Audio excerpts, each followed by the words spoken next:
The moving truck pulled away from 47 Elm Street around 3 in the afternoon, leaving me standing on the front porch of a house I'd never seen in person before buying it online. Yeah, I know how that sounds. But when you're running from a messy divorce and need to disappear for a while, sometimes you make decisions that don't look great in hindsight. Bellwether, Ohio wasn't exactly a destination town. Population 2,847 according to the faded welcome sign I'd passed on Route 34. The kind of place where everyone knows everyone, where the biggest excitement is usually the high school football team making it to regionals. Perfect for someone who wanted to be left alone. The house was a 1960s ranch style with white aluminum siding and a decent-sized yard. Nothing fancy, but it had good bones and the price was right. More importantly, it was 300 miles away from Chicago and all the drama I'd left behind there. I grabbed the last box from my Honda and headed inside. The place smelled like lemon cleaning products and fresh paint. The realtor had mentioned the previous owner's family had it cleaned and touched up before putting it on the market. Something about an elderly woman who'd passed away peacefully in her sleep. Natural causes, nothing weird about it. The first few days were exactly what I'd hoped for. Quiet. Peaceful. The neighbors were friendly but not pushy, a wave from across the street, a casual, "How you settling in?" from the guy next door, but nobody trying to invite themselves over for coffee or asking too many questions about why I'd moved to their sleepy little town. I'd managed to keep my freelance graphic design business running remotely, which meant I could work from anywhere with decent internet. Bellwether's connection was surprisingly good for such a small place. I set up my office in the spare bedroom that faced the backyard and settled into a routine that felt almost normal.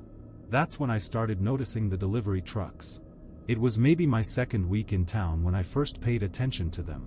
I was taking a break from work, standing at the kitchen window with a cup of coffee, when a plain white van pulled up to the house directly across the street. Nothing unusual about that, people get deliveries all the time. But something about this particular truck caught my eye. For one thing, it had no company markings. No UPS brown, no FedEx logo, no Amazon smile.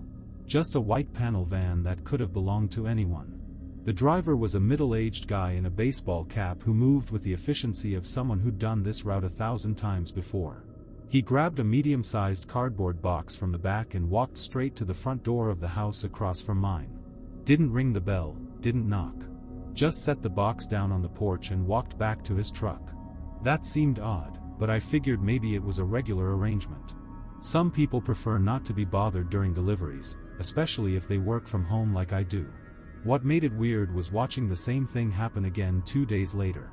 Same white van, same driver, same house. Box on the porch, no interaction with anyone inside. I started paying more attention after that. Within a week, I'd counted 4 more identical deliveries to the same house. Always the same time, around 2:30 in the afternoon. Always the same routine.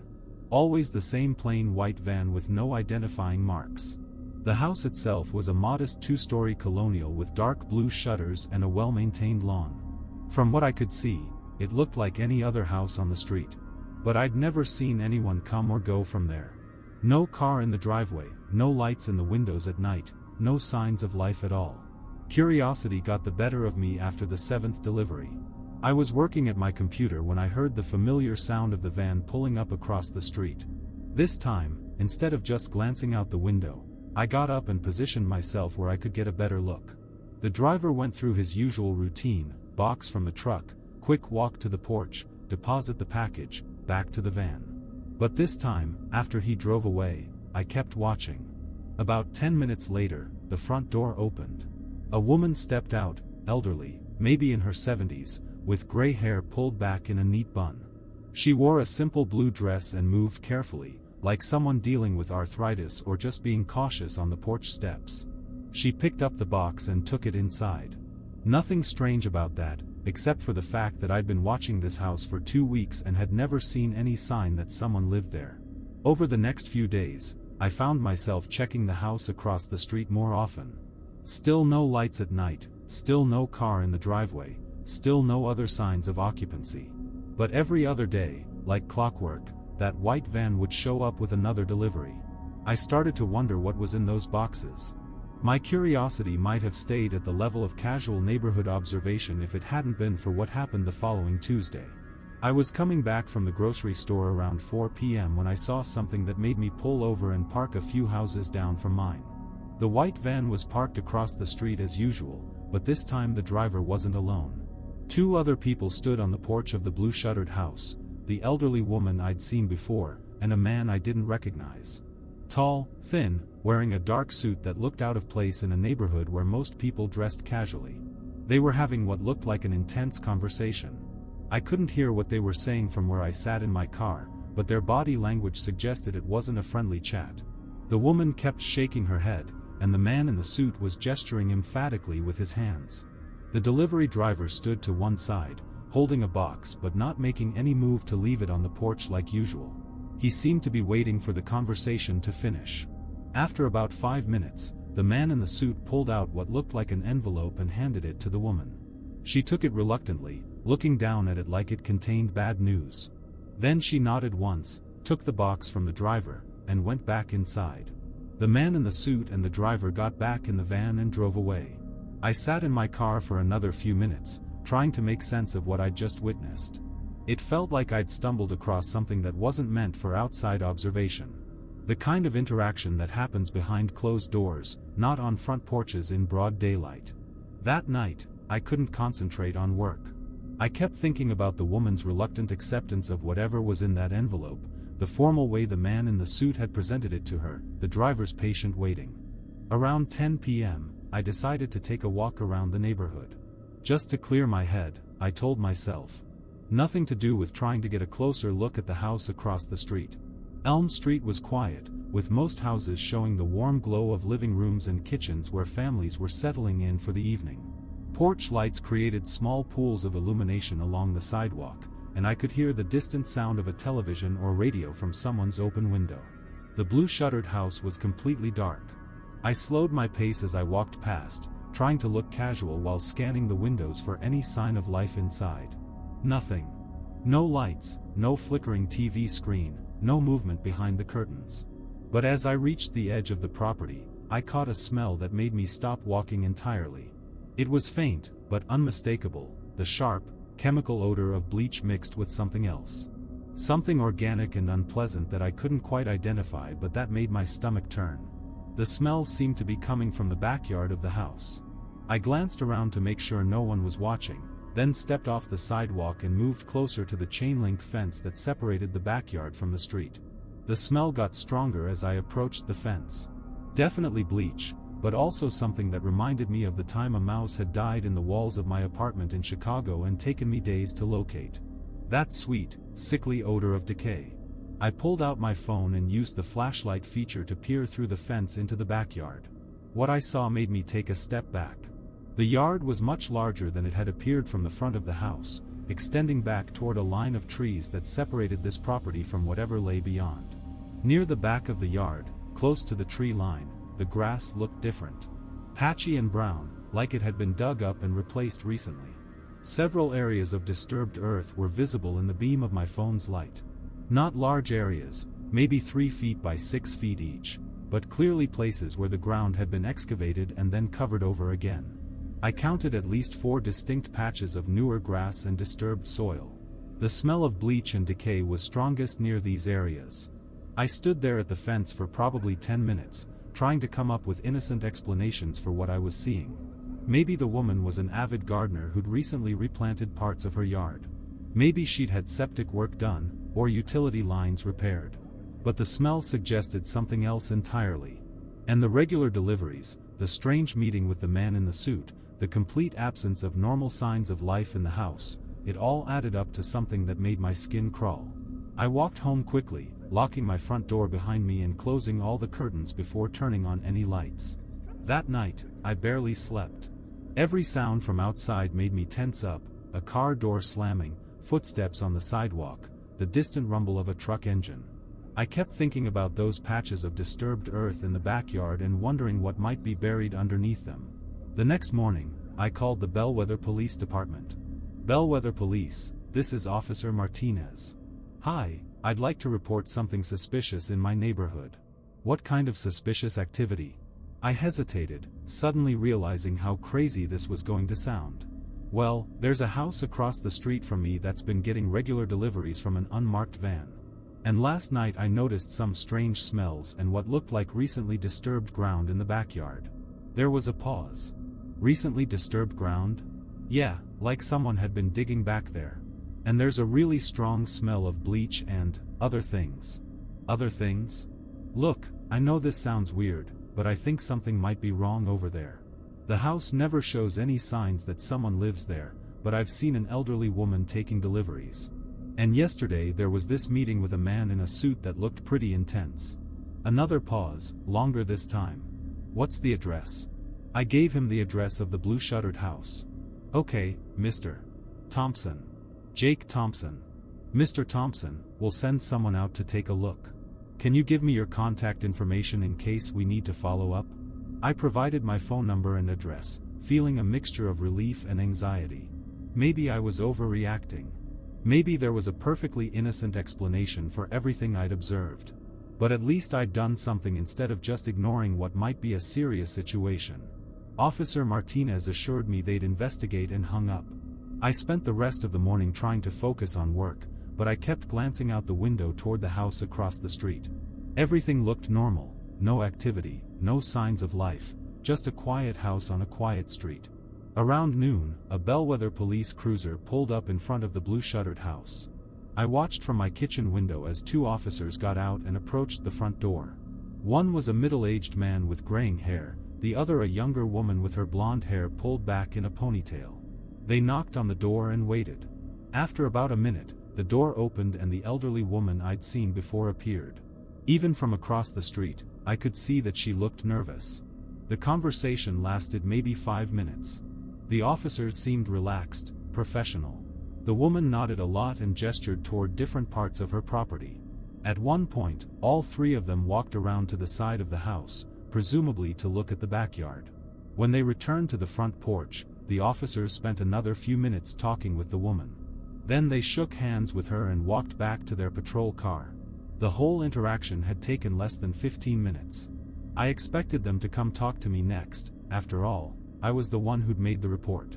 But instead, they got in their car and drove away. That seemed odd, but I figured maybe they'd call me later with an update. They never did. Over the next few days, I kept an eye on the house across the street, but nothing seemed to have changed.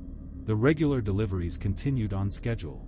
The woman remained invisible except for the brief moments when she came out to collect her packages. And that smell from the backyard got stronger. By Friday, it was noticeable even from inside my house with the windows closed. That sharp chemical odor mixed with something organic and revolting. I started keeping my windows shut and running the air conditioning even though the weather was mild. That evening, I decided to call the police again. Bellwether Police, Officer Martinez. Hi, this is Jake Thompson. I called earlier this week about suspicious activity at 48 Elm Street. Right, Mr. Thompson. I remember. What can I do for you? Well, I saw the officers come out to investigate, but no one ever contacted me with any follow-up. And the situation hasn't improved. If anything, that smell I mentioned is getting worse. The smell? The chemical smell from the backyard. It's gotten so bad that I can smell it from inside my house now. There was a long pause. Mr. Thompson, our officers spoke with the resident at that address. She explained that she's been doing some landscaping work and using fertilizer and other chemicals on her lawn. That would account for any unusual odors. Landscaping work? I thought about those patches of disturbed earth near the tree line. Did the officers actually look at the backyard? They conducted a thorough investigation and found nothing suspicious. But what about the regular deliveries? The unmarked van? Did they ask about that? Another pause.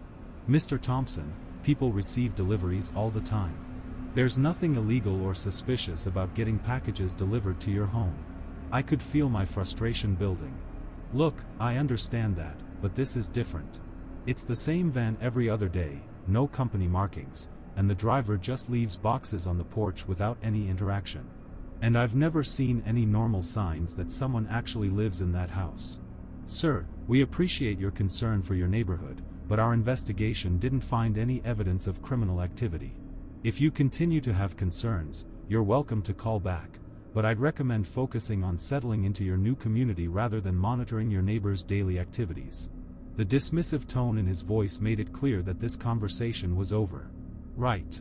Thanks for your time." I hung up feeling frustrated and unsettled.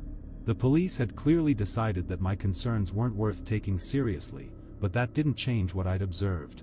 The smell was real. The disturbed ground was real. The strange delivery pattern was real. That weekend, I decided to do some research on my own. The Bellwether Public Library was a small brick building on Main Street that looked like it had been built in the 1940s and hadn't been updated much since then. I spent Saturday afternoon going through local newspapers and property records, trying to learn more about the house across the street and its occupant. What I found was interesting, but not in a way that made me feel better about the situation. The house at 48 Elm Street had been purchased 18 months ago by someone named Eleanor Marsh. According to the property records, she'd paid cash for it, no mortgage, no financing, just a straightforward purchase. But here's what was weird: I couldn't find any other record of Eleanor Marsh in Bellwether. No voter registration, no utility connections in her name, no previous address history in the area.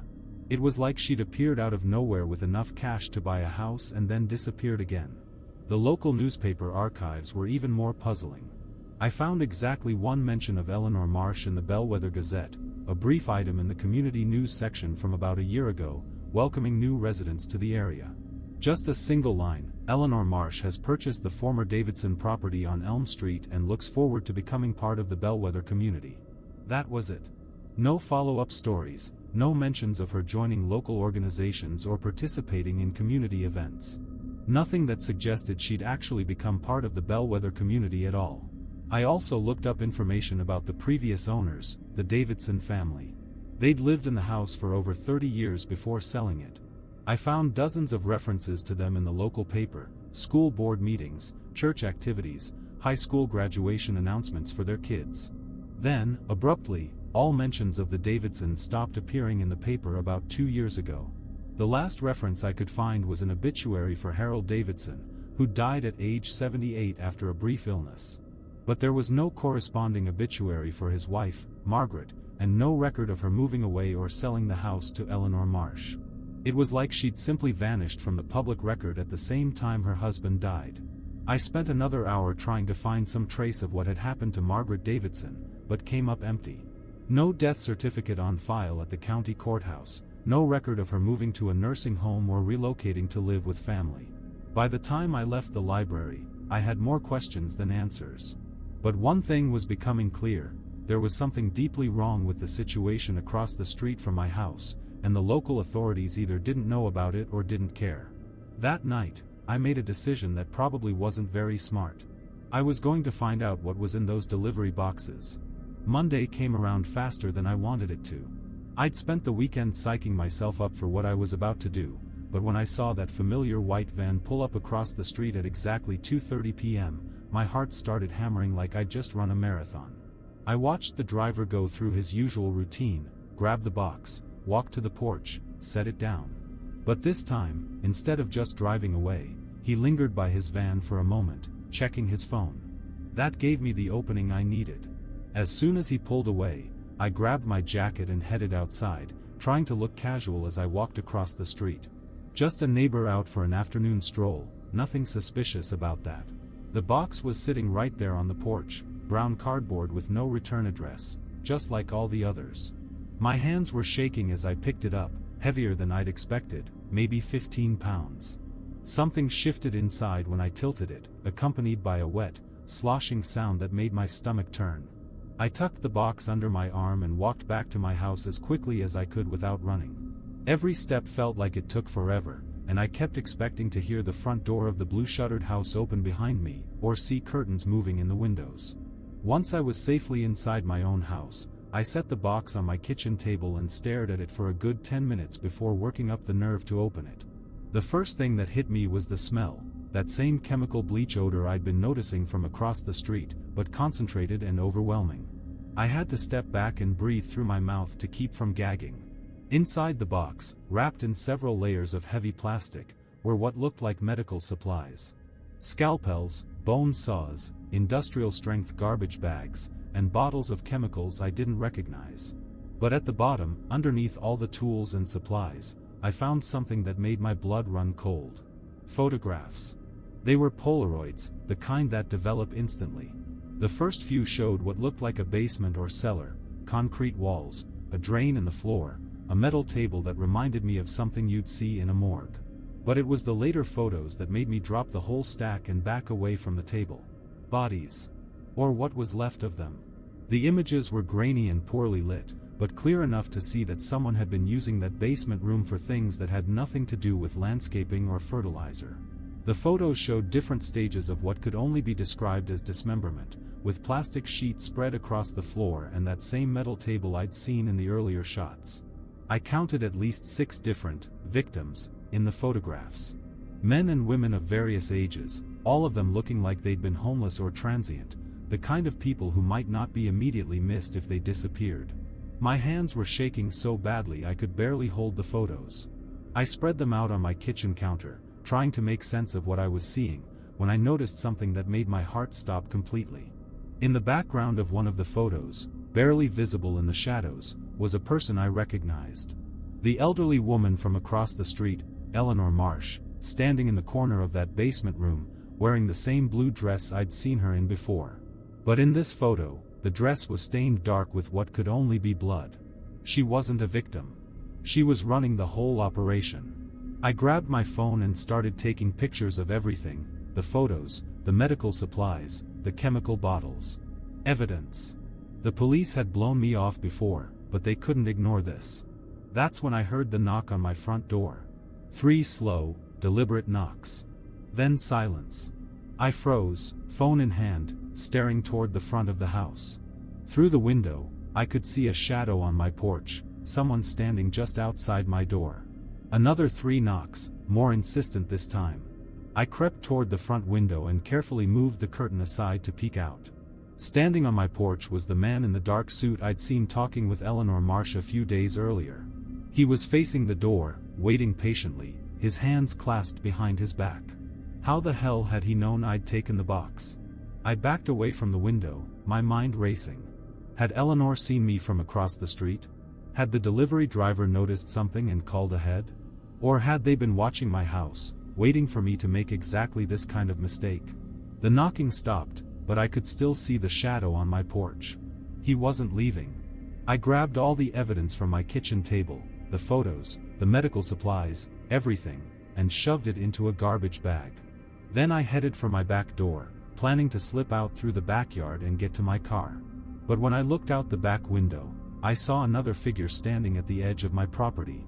The delivery driver from the white van, just standing there in the shadows between my house and the next, watching my back door. They had me surrounded.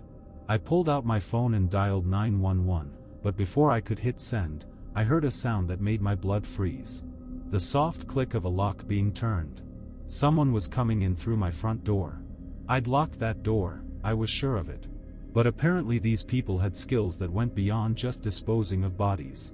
Footsteps in my hallway, slow and measured. 2 sets, the man in the suit and someone else. I was trapped in my own kitchen, holding a bag full of evidence that proved these people were serial killers, with no way out and no way to call for help. Mr. Thompson? The voice was calm, almost friendly. The man in the suit. We know you're here. We just want to talk. Like hell they did. I looked around my kitchen desperately, searching for anything I could use as a weapon. The best I could find was a large chef's knife from the block on my counter. There's no need for this to be unpleasant, the voice continued. He was closer now, maybe in my living room. You've stumbled into something that doesn't concern you, but we can work this out. Yeah, sure. Work it out like they'd work things out with those people in the photographs. I heard footsteps coming down the hallway toward the kitchen. In about 10 seconds, they'd find me crouched behind my kitchen island, holding a knife and a bag full of incriminating evidence. That's when I remembered the basement. My house had a basement entrance in the kitchen, a door I'd barely paid attention to since moving in. I'd only been down there once, just to check out the space. It was unfinished, with concrete walls and a low ceiling, but it connected to the utility room and had a separate entrance that led outside. If I could get down there without being seen, maybe I could escape through the basement exit. I grabbed the evidence bag and the knife and carefully opened the basement door. The hinges creaked softly, but the footsteps in the hallway were loud enough to cover the sound. I slipped down the basement stairs just as I heard the man in the suit enter my kitchen. Interesting, his voice drifted down from above. He was just here. The basement was dark and musty, lit only by a single bare bulb hanging from the ceiling. I felt my way along the concrete wall toward where I remembered seeing the outside entrance. Above me, I could hear them moving through my house, searching room by room. Their footsteps were unhurried, methodical. They knew I couldn't have gone far. I found the basement exit, a set of concrete steps leading up to heavy wooden doors that opened to my backyard. But when I tried the handle, my heart sank. The doors were locked from the outside, probably with a padlock or chain. I was still trapped. "Mr. Thompson." The voice was coming from the top of the basement stairs now. "Please don't make this more difficult than it needs to be. Come up here and let's discuss this like civilized people." I pressed myself against the far wall of the basement, knife in one hand, evidence bag in the other. Maybe if I stayed quiet, they'd think I'd somehow gotten past them and escaped. But then the basement light clicked on, and I heard footsteps on the wooden stairs. The man in the dark suit appeared first, moving carefully down the steps. He was older than I'd thought, maybe in his 60s, with silver hair and the kind of calm, professional demeanor you'd expect from a funeral director or insurance salesman. Behind him came Eleanor Marsh herself. Up close, she looked even older and more frail than she had from across the street. But there was something in her eyes, a cold intelligence that made my skin crawl. "There you are," the man said pleasantly, as if he'd just found a lost pet. "I'm Dr. Hendricks, by the way. And I believe you've already observed Mrs. Marsh from a distance." Eleanor smiled at me, a grandmotherly expression that was somehow more terrifying than any snarl or grimace would have been. "You've been very curious about our activities, Mr. Thompson," Dr. Hendricks continued. "Understandable, really. Most people would be curious. But curiosity can be dangerous when it leads to misunderstandings." "Misunderstandings?" I managed to croak out. "I saw the photos. I know what you're doing." "Do you?" Eleanor spoke for the first time, her voice soft and cultured. "What exactly do you think we're doing?" I held up the evidence bag. "Killing people. Cutting them up. Burying them in your backyard." Dr. Hendricks sighed. "That's a very limited perspective, I'm afraid. We're not killing anyone, Mr. Thompson. We're providing a service." "What kind of service involves dismembering people?" "The kind that helps certain individuals disappear when they need to," Eleanor said. "People who are running from dangerous situations. Abusive relationships. Criminal organizations. Witness protection cases that fall through the cracks." I stared at them, trying to process what they were saying. "You're telling me those people in the photos are still alive?" "Oh, heavens no," Eleanor laughed softly. "They're quite dead. But they were already dying when they came to us. Terminal cancer patients, mostly. People with weeks or months left to live who wanted to help their families collect life insurance money." Dr. Hendricks nodded. "We provide them with new identities and documentation, help them live out their final days in comfort, and when they pass away naturally, we dispose of their remains in a way that supports the fiction of their earlier disappearance. The families get closure and financial security," Eleanor added. "The patients get dignity and purpose in their final days. Everyone benefits." I felt like I was going insane. That's completely illegal. Identity fraud, insurance fraud, improper disposal of human remains. "Technically, yes," Dr. Hendricks admitted. "But we're not hurting anyone. We're helping people who have nowhere else to turn." "Then why all the secrecy?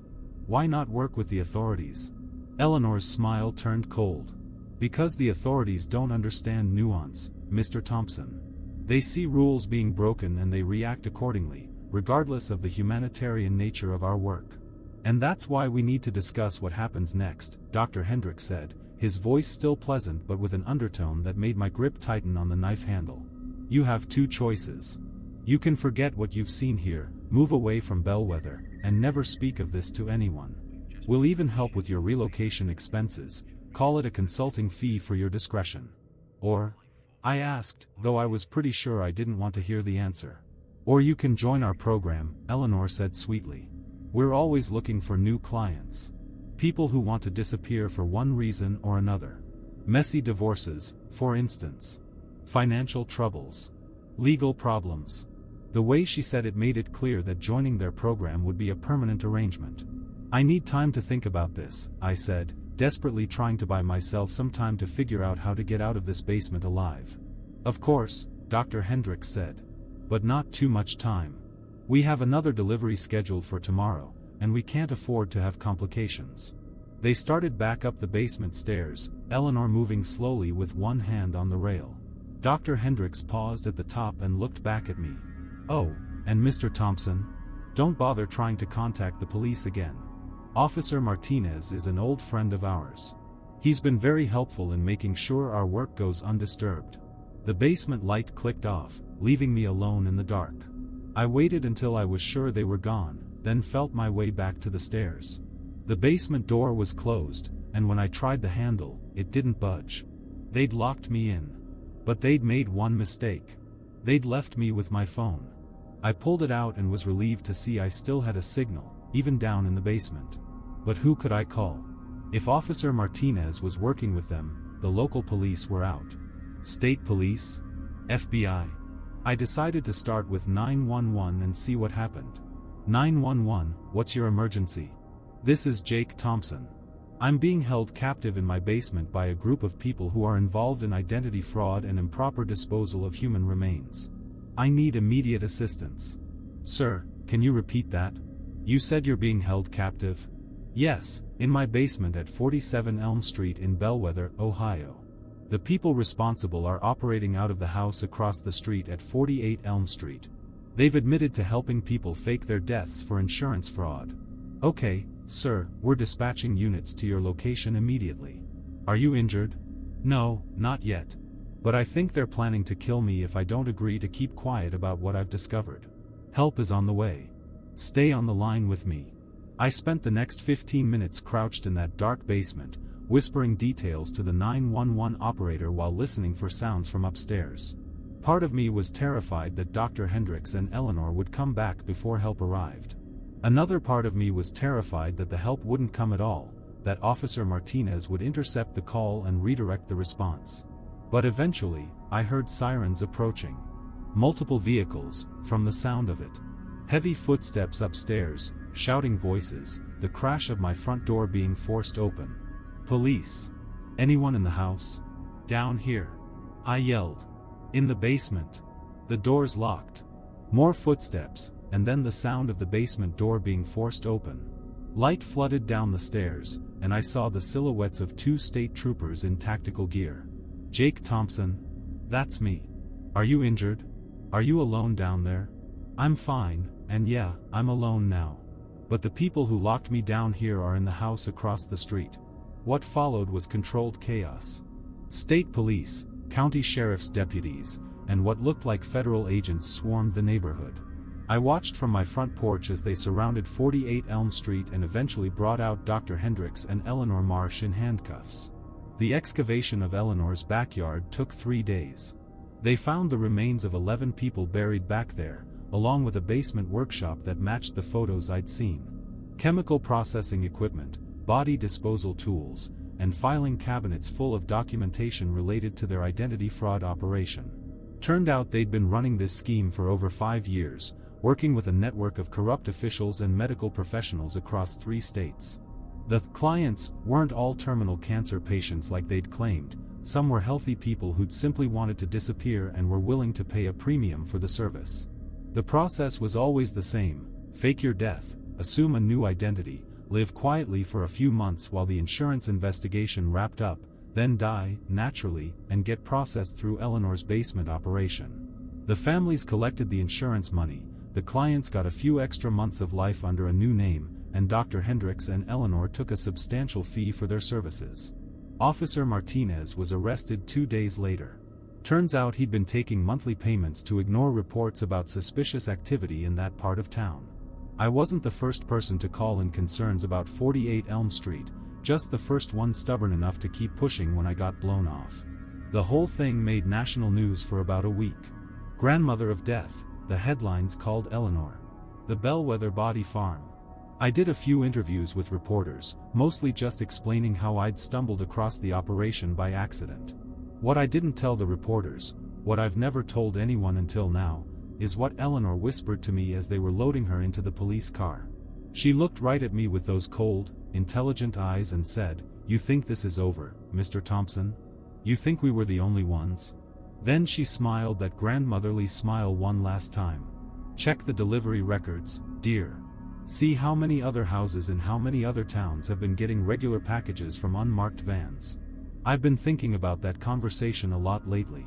Especially since I moved away from Bellwether and bought a house in a quiet suburb outside of Cleveland. Because last week, I started noticing a pattern in my new neighborhood. There's a house 2 streets over that never shows any lights at night.